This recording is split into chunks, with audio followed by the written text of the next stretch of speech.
আবিরের সামনে দাঁড়িয়েছিলাম আমি। আধখোলা দরজা দিয়ে ঠান্ডা বাতাস ভিতরে ঢুকতেছিল। আবির মাথাটা নিচু করে দাঁড়িয়েছিল। মনে হয় নিজের বিচার শোনার অপেক্ষা করছে। আবিরের বাজারে সে চোখ থেকে পড়ে এক ফোঁটা পানি পুরো রাস্তায় আমার মাথার মধ্যে ঘুরছিল। আর বাজারে বলা রুবেলের কথাগুলো আমার কানে বাজছিল। ওদের রক্তে সমস্যা আছে। বাড়িতে ঢোকার সাথে সাথে আবির মাথা নিচু করে আমার কাছে ক্ষমা চাইলো। খালা, আমি দুঃখিত, আমাকে মাফ করে দিবেন। আমার জন্য আজকে আপনাকে অপমানিত হতে হয়েছে। আবিরের কোনো উত্তর না দিয়ে আমি ঘরের দরজা বন্ধ করে দিলাম। কেন জানি আবিরের চোখে এক ফোঁটা পানি আমার বুকের ভিতরটা ছিন্ন বিচ্ছিন্ন করে দিচ্ছিল। আজ আমি সেই ট্রাঙ্কটা বের করলাম। 20 বছর আগে লুকিয়ে রেখেছিলাম বিভিন্ন বাবার ওষুধের কাগজ, পুরনো বিলের খাতার নিচে উর্মির দেয়া 15টা চিঠি। চিঠিগুলো অনেক পুরনো, ধুলা জমে আছে, লাল হয়ে গিয়েছে। চিঠিটা হাতে নিয়ে বুঝতে পারলাম কার জানি চোখের পানি চিঠির মধ্যে পড়েছিল। সে দাগগুলো স্পষ্ট বোঝা যাচ্ছে। চিঠিটা খুলতে প্রথমে উর্মি লিখেছে, আপা আমি দুঃখিত, তুমি আমাকে পারলে মাফ করে দিও। আমি চাইনি তোমার জীবন নষ্ট করতে, তোমার সাথে অন্যায় করতে। উর্মির সাথে এমন কি ঘটেছিল যে উর্মি বাধ্য হয়েছিল সায়ানের সঙ্গে পালিয়ে যেতে? তাহলে আমি কি সত্যিটা জানি না? পরে চিঠিটা হাতে নিলাম। আপা তোমার কি মনে আছে আমি তোমাকে বলেছিলাম সায়ানের বিষয়ে তুমি আমাকে দোষারোপ করেছিলে? তখন উর্মির কথাটা আমার মনে পড়লো 20 বছর আগে। উর্মি বলেছিল, আপা তুমি সায়ানকে বিয়ে করো না, সায়ানের চরিত্র বেশি একটা ভালো না। আমি তখন বলেছিলাম তুই তো সায়ানের পিছে পিছে ঘুরতেছিস, ওদের টাকা পয়সা সয় সম্পত্তি দেখে আবার উল্টা সায়ানের নামে দোষারোপ করতেছিস। তুই আমার হবু স্বামীর কাছ থেকে দূরে দূরে থাকিস। সেদিন আমি বুঝতে পারিনি উর্মি আমাকে কিছু একটা বুঝাতে চেয়েছিল। 20 বছর আমার বোনকে আমি ভুল বুঝে গিয়েছি। তাহলে সত্যি কি আমি ভুল ছিলাম? আমার বোনকে এটা পরিস্থিতির শিকার হয়ে করেছিল। পরে চিঠিটা হাতে নিয়ে বুঝলাম, আপা তোমার মনে আছে আমার হাতে একটা তুমি দাগ দেখেছিলে কামড়ের?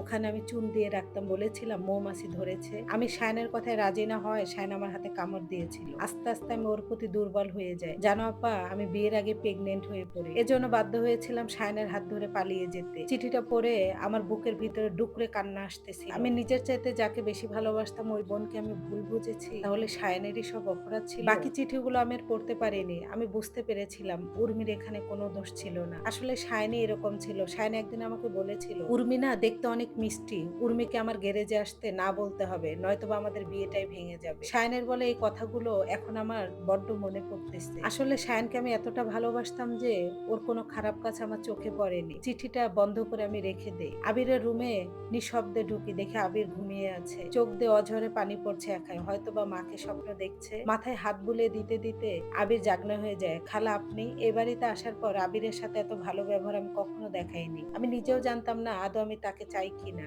আবির যখনই বলে খালা আপনি, আবিরের দিকে তাকিয়ে অঝরে আমার চোখের পানি পড়ছিল। আবির দেখতে সেম উর্মির মতো ছিল, তার চোখ, ঠোঁট, চোখের চাহনি, মনে হয় পুরো কাঠিনটা উর্মির এনে আবিরের মুখে কেউ লাগিয়ে দিয়েছে। আমার সে ছোট্ট কলিজার টুকরা বোনের কথা আমার বড্ড মনে পড়ছিল, যাকে আমি এতদিন ভুল বুঝে তার মুখটাও আমি দেখতে চাইনি, অথচ সে এখন আমাদের মাঝেই না। আবিরকে জড়িয়ে ধরে সেদিন আমি ডুকরে কান্না করছিলাম। আবিরও আমার সাথে কান্না করছিল কিছু না বুঝে। আবির জানতে চায়নি যে আমি কেন কান্না করছি। আবির কম বয়সে এতটা ম্যাচিউর ছিল যে কিছু বলার আগেই সে বুঝে ফেলত। সেদিনের পর থেকে আবিরকে আমি আর দূরে সরাইনি। আমাদের বাড়ির পরিস্থিতিটা পুরোটাই পরিবর্তন হয়ে যায়। একটা অবিবাহিত মেয়ে, যা সংসার নাই, স্বামী নাই, সন্তান নাই, সেই মেয়েটার যেন আজকে পুরোপুরি একটা সংসার হয়েছে। আবির আমাকে মাঝে মাঝে হাসির ছলে মা, আবার বলতো না মানে খালা, দুইটা বলেই ডাকতো। আমি না শোনার ভান করে চুপ করে থাকতাম। সকালে উঠে আবিরের জন্য রান্না করা। আমার সেই পুরনো রান্নাঘরে এখন ভালো ভালো রান্না হয়, খাবারের সেন্ট বের হয়। সকালবেলা প্লেটে ভাত নিয়ে আবিরের পিছে পিছে ঘুরি। আবির এখন নিয়মিত স্কুলে যায়। মাঝে মাঝে পড়ার বিরক্তিতে দীর্ঘশ্বাস আমার বাড়িতে শোনা যায়। আমার বাড়ির ছোট্ট কুকুরটা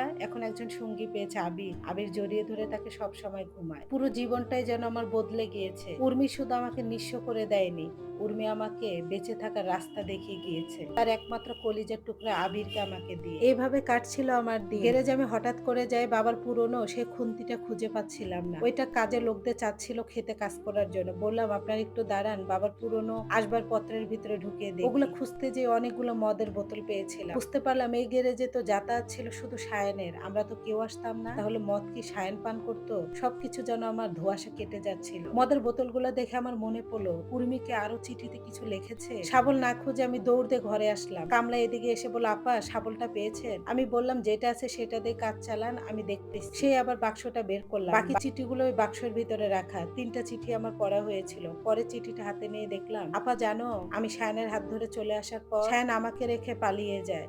আমাদের আর কোনো খোঁজ খবর নেয়নি। জানো আপা আমি তোমাকে বলতে চাইনি, যে হাতে আমি কখনো ভাত খাইনি তুমি ভাত খেয়ে দিয়েছো। শায়নের সঙ্গে চলে আসার পর অন্যের বাসায় কাজ করেছি, আমার সন্তানের স্বীকৃতি দেয়, শায়ন আমাকে আর বিয়েও করেনি। এই আবির বাবাকে নিয়ে আমি অন্যের বাসায় কাজ করে খেয়েছি। চিঠিটা পড়ে যেন আমার বুকের ভিতরে দুমড়ে মুচড়ে যাচ্ছিল। 20 বছর আমার চোখ দিয়ে কোনো পানি পড়েনি। সেদিন আমি ডুকরে কেঁদেছিলাম। আমাদের বাড়িতে সবসময় 4-5টা কাজের লোক থাকে। আমার সেই কলিজার টুকরা বোন উর্মি নাকি অন্যের বাসায় কাজ করেছে। আবিরও নাকি সেই বাসায় জন্ম হয়েছে। জানো আপা, জন্মের পর থেকে আবিরকে আমি ভালো খাওয়াতে পারিনি, ভালো পড়াতে পারিনি। লজ্জায় তোমাদের সামনে আমি কখনো দাঁড়াইনি। আমি জানতাম তোমরা আমাকে ঘৃণা করবা। আমার বাবার এত সয় সম্পত্তি থাকার পর আমি কখনো সেগুলোর ভাগও চাইনি।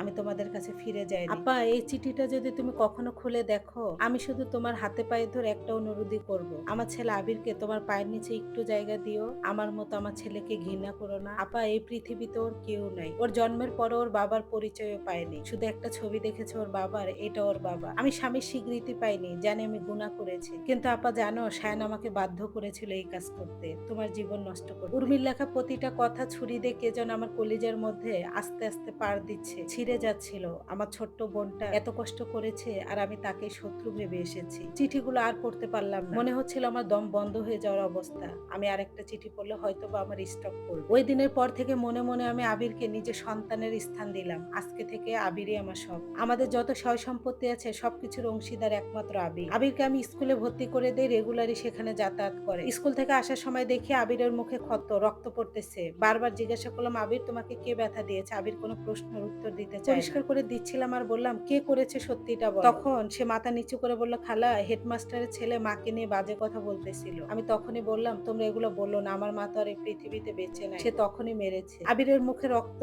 আর আবিরের মুখে এমন কথা শুনে আজকে যেন সেই রাগী মেয়েটা আবারও জেগে উঠেছে, যে 20 বছর আগে উর্মিকে স্কুল কলেজে কেউ কিছু বললে প্রতিবাদ করতাম। হেডমাস্টারের রুমে যে কিছুক্ষণ বসলাম, তারপর বললাম, আপনার ছেলে যদি পরবর্তীতে আবিরের শরীরে হাত দেয়, সত্যি কোনটা কিভাবে প্রতিবাদ করতে হয় আমি আপনাকে দেখাবো। বড়দের ভুলের জন্য ছোট্ট একটা বাচ্চা দায়ী না, আর আমার বোন কোনো ভুল করেনি। আর আমাদের সম্পর্কে আপনারা কোনো বাজে কথা বলার অধিকার রাখেন না। হেডমাস্টার বলল, আর এরকম হবে না, সরি। ওখান থেকে আমি ফিরে আসলাম। আবিরকে নিয়ে কাটছিল নতুন একটা আমার জীবন। আমি যেন সন্তান পেয়েছি, আমি যেন সংসার পেয়েছি। এখন প্রতিদিন সকালবেলা উঠে আর খামারে যাই না। আবিরকে স্কুলে পাঠিয়ে দিয়ে তারপর আমি খামারে যাই। আমি নিজেও যেন একটা তৃপ্তি খুঁজে পেয়েছি, কিন্তু এই সুখ যেন আমার স্থায়ী হতে চায় না। হঠাৎ করে একদিন ব্যালকনিতে ফজরের নামাজ পড়ে আমি তাসবিহ হাতে নিয়ে দাঁড়িয়ে আছি। একটা প্রাইভেট কার আমাদের বাড়ি গেটের সামনে এসে দাঁড়ালো। লোকটা একটু একটু মুখে দাঁড়িয়ে আছে, বাড়ির ভিতরে ঢুকলো। আমি দৌড় দিয়ে নিচে নামলাম, কে দেখি, কিন্তু লোকটাকে দেখে আমার আর চেনা বাকি ছিল না। সেই শায়ান যে 20 বছর আগে আমার বিয়ে ঠিক হওয়ার পর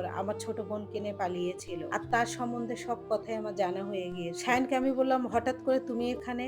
কোন সাহস নিয়ে আমাদের বাড়িতে এসেছো তুমি? শায়ান বলল, আমার ছেলে আবির তোমার কাছে আছে, এটা আমি জানতে পেরেছি। তখন আমি বললাম, তোমার ছেলে আবির, যাকে তুমি বিয়ে করনি, স্বীকৃতি দাওনি, সে তোমার কিভাবে ছেলে হয়? আর তুমি তো ওদেরকে রেখে পালিয়ে গিয়েছিলে। আমি একটু জোরেই কথা বলতেছিলাম। আমার কথা শুনে আবির ঘর থেকে দৌড় দিয়ে আসে, বলে, খালা, এটা কে? আমি যখন বলতেছিলাম উর্মিকে তুমি বেঁচে থাকতে সুখ পেতে দাওনি, আবার আসছো আমাদের বাড়িতে। আবির তখন বুঝতে পেরেছিল এটা ওর বাবা। চোখের পানি ফেলো, খালা, এটা কি আমার বাবা? আমি চুপ করে রইলাম। আবির ছবির সাথে চেহারা মিল পেয়েছিল, বুঝতে পেরেছিল এটা ওর বাবা। উর্মির চিঠিতে তার কষ্টের বর্ণনা, শায়ানকে নিয়ে প্রতিটা কথায় যেন আগুনের মতো আমার চোখের গোলাতে বের হচ্ছিল। আমার জীবন নষ্ট করে আমার বোনকে নিয়ে পালিয়েছো। আমার বোনকে পৃথিবীতে সুখ পেতে দাওনি। মৃত্যুর সময় বিনা চিকিৎসায় মারা গিয়েছে। ছোট্ট বাচ্চাটা কষ্ট করে বড় হয়েছে অন্যের বাসায় খেয়ে। আমাদের এত সয় সম্পত্তি থাকার পরও আমার বোন অন্যের বাসায় কাজ করেছে। যেহেতু পালিয়ে নিয়ে গিয়েছিলে, তাহলে বিয়ে করে স্ত্রীর স্বীকৃতি দাওনি কেন? শায়ান তখন মাথা নিচু করে আছে, বলল, আমি ভুল করেছি, আমি জানি, আমি মদ পান, আমি নারী নেশাতে আসক্ত ছিলাম, আমি ওদেরকে রেখে পালিয়ে গিয়েছিলাম, এটা আমার ভুল ছিল। আমি তখন বললাম, ভুল?